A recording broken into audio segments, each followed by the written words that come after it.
Ebusia me ma wakwa ediba attention TV so fella o fella eso and the besomo attention TV YouTube as attention TV GH follow na one notification bar na bibia atodin and they would call YouTube so attention TV so and also umia subscription bar na bibia so atodin umia notification bar so e dey amame obvious no comment no asanso a share e dey apem so and some ekoso e wo social media so ana me be bro na wunim ene na wate na mbe chire mu ama wate won hwase abusia wona osema se e ye University Foundation e ye foundation a odi ne hwasi ho oyo ba eno nti na odi ne hwasi ho se wona woni bie ene wona okwa ho ehiem ana obebo mo na ya enso ebimu so ntino ana odi yen odi ato yenim se enfam beto wanim e bia na oyekuo oya ankonam o do birthday eyie bi anasa Aseda bi ana opese odi che foundation dia freno e wo 054-830-2985 054-830-2985 midi ene akosia sparkles mami ntwa me ho na me fan sem no besom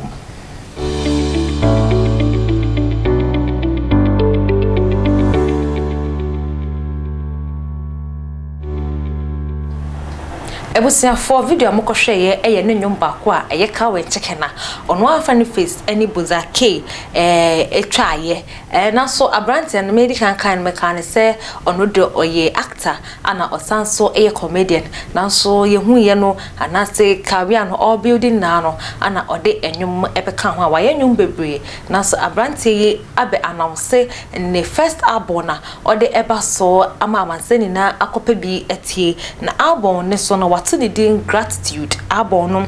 gratitude ye deba ye potokase mu Aseda enwum bi a ewo so ankasa ene Aseda ono a real funny face aya one dan beat ye wo higher remix ono so edo so ne nkrofo na ye wo odo bekumi na chese odo bekumi de yankasa ye hu bebi e free ne baby mama na ye hu se odobekumi efise ye kan ne baby mama ene onu funny face dia ensem bebre e wo ho a edu baby kra no chemu na nkasa ka se se ne ye ne anti keke pa dia na ebeye no no enye fe kra anyum bi ni so e de tramadol ebi so e de basabasa cow and chicken medican kaye aponche cow and chicken remix Jerusalem soup and your gospel jama ni na ewo mu bi ana wa say bonus track and so ewo ma ode eba na kire say we ne second upcoming album watu ni din Aseda na chese Ghana phone na hwe na so ansa na no yenkohwe bra oyi ka chokochocho ni sinini kakra embrasisia where there's how otehu kwa ngofo sha ade na me chia no be pass ni exams ndi ayan ngofo ya me chia ni exams ayan ngofo ya o ka ti Tvgh anu samia o da ko so o se na din para bro scotch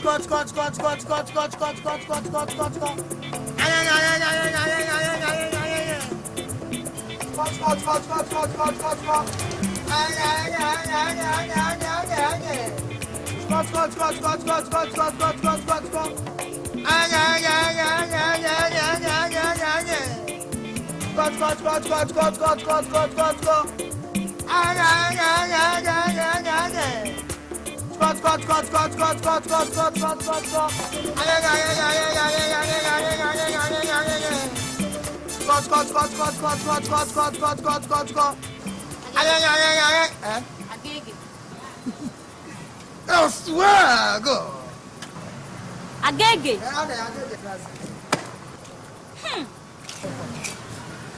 Nena bonsa. But I'm listening. Jana bonsa. Eh? Come at your task. Jana, we go far. We actually need to say we are Amos. Cut.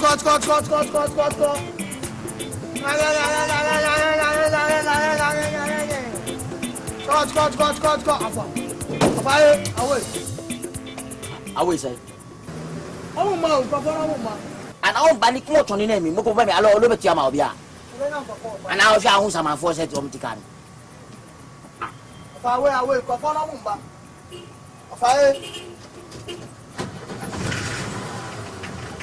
Let them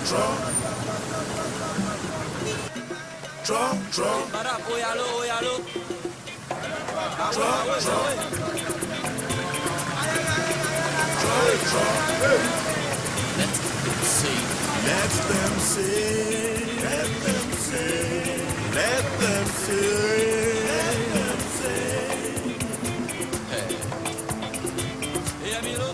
Let them see.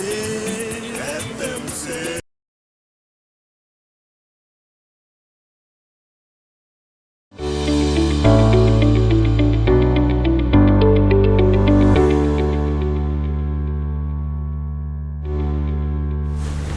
Ebusiafo na me de nsem no eto asode a abrante bia ne din edi vocal cord kechi a kire ye se